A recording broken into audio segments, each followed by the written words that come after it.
welcome. This is my channel and I tell stories of the mysterious, twisted, and paranormal. And if you're a returning viewer, thank you for coming back. And if you are new to the channel, then welcome. And please consider subscribing and turning on your post notifications.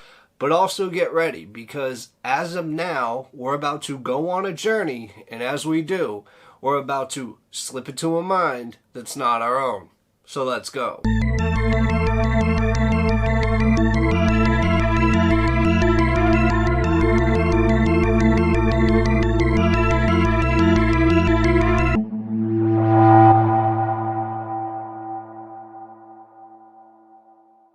On August 5th, 2009, the Peoria Fire Department received a call that smoke was coming from the Covenant of Grace Church.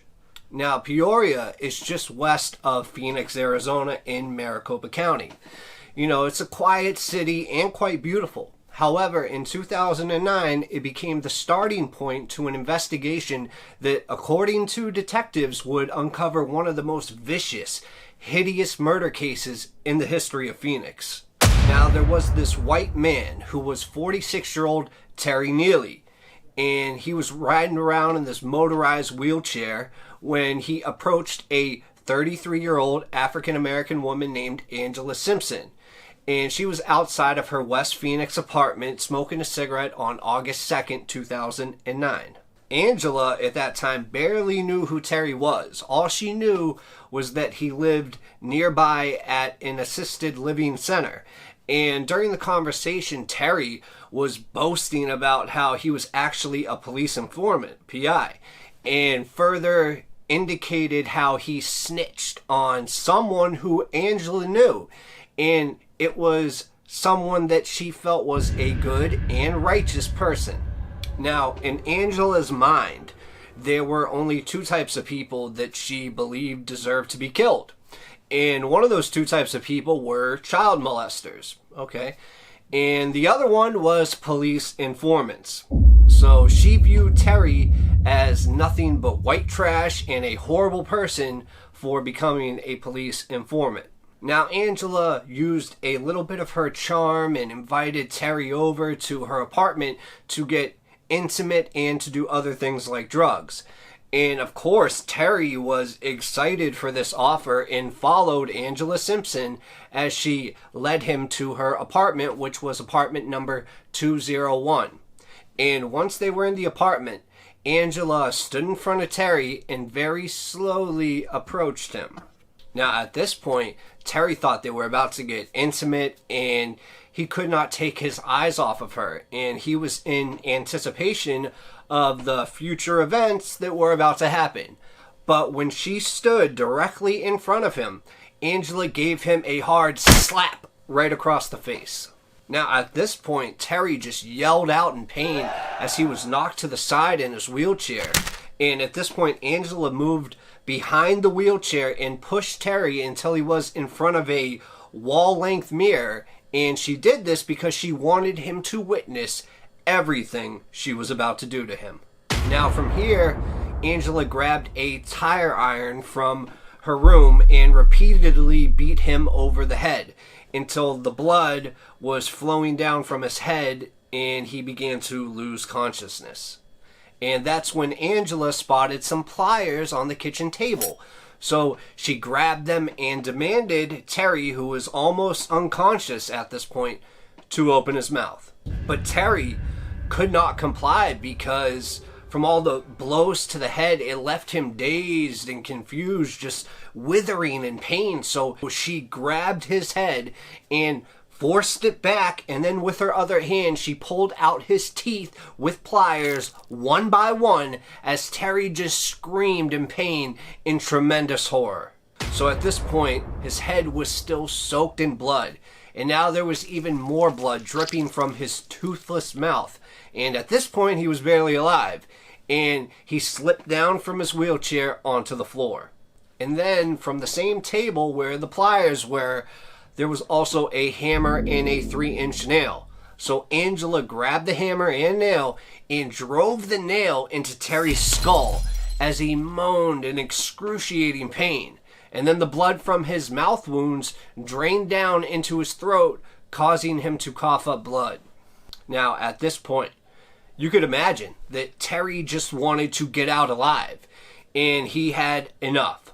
But that didn't stop Angela from grabbing an electric cord and wrapping it around his neck and choking him.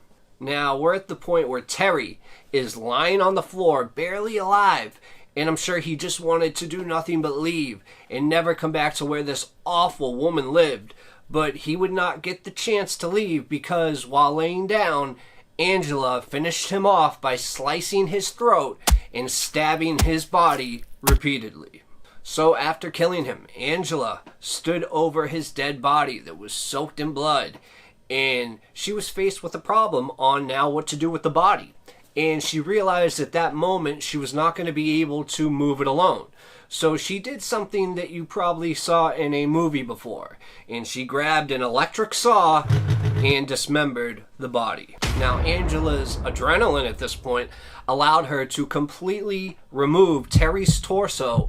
And then she threw it in a garbage bag after that. And then she placed it in her car and drove to the Covenant of Grace Church. And just before she arrived, she placed the bag in a trash can in the parking lot there. Then she poured lighter fluid on the bag and lit it up. It ignited. And this, as you can imagine, is when Terry's torso became engulfed in flames. And Angela just got back in her car and then she sped away from the scene. So right after this, firefighters were alerted of this fire. And they immediately went to put it out, and as they did, they discovered Terry's torso. So the police were called, and detectives immediately started to investigate.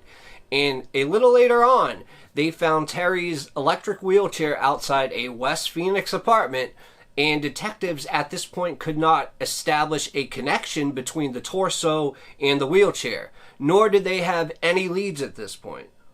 But the detectives caught a huge break in the case when Angela Simpson was arrested for armed robbery that she committed in the same month that she murdered Terry.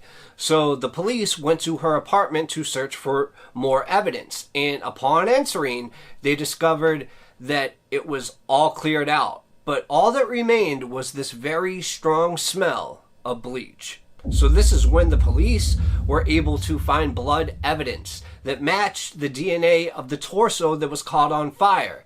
And when confronted with this information, Angela immediately, without remorse, confessed to murdering Terry. And she was sentenced to prison for life with an additional 14 years for abandoning a body. Now, Angela has been very open about her feelings regarding her crimes since her conviction. And when she was asked about murdering Terry, she said, "I don't want my children or the people I consider to be family to be in a place where there are snitches. I mean, I believe informants and child molesters should be killed." And as shocking as this is, she also told interviewers that she did not feel any guilt at all for killing Terry. And then she stated, "I'm a little upset that I won't be able to, kill more snitches, but, I have no remorse about killing Terry." Then later on in an interview, she was asked why she had him facing the mirror during his murder. And that's when she simply stated he needed to see what he deserved. And Angela did not seem to be bothered by prison, because when she was asked about how she felt about now having to spend the rest of her life in prison, she replied, "I got a lot of family in prison, so I'm okay with that, I've got many sisters in prison, and I can't wait to see them, and it's really not that much of a punishment to be sentenced to spend the rest of your life with your family." I know. Kind of crazy, right? Yeah. But later on, Angela Simpson explained that she had a history of mental illness going back to just when she was 10 years old, but insisted to everybody that she did not want or expect their sympathy. She certainly doesn't have mine. She also said she believed she deserved the death penalty, but is happy with her life sentence instead. Finally, when asked if she would ever kill again, she replied, without hesitation, If the opportunity arises, I sure hope so. Now, I believe this story brings that old expression, snitches get stitches, to a whole new level. Thank you for listening to this story. I will be uploading stories 2 to 3 times every week and also uploading shorts. So please, if you enjoyed this, just take a moment to subscribe and give this video a thumbs up.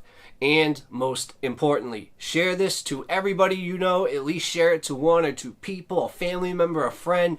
Thank you all so much for watching, and I'll see you next time.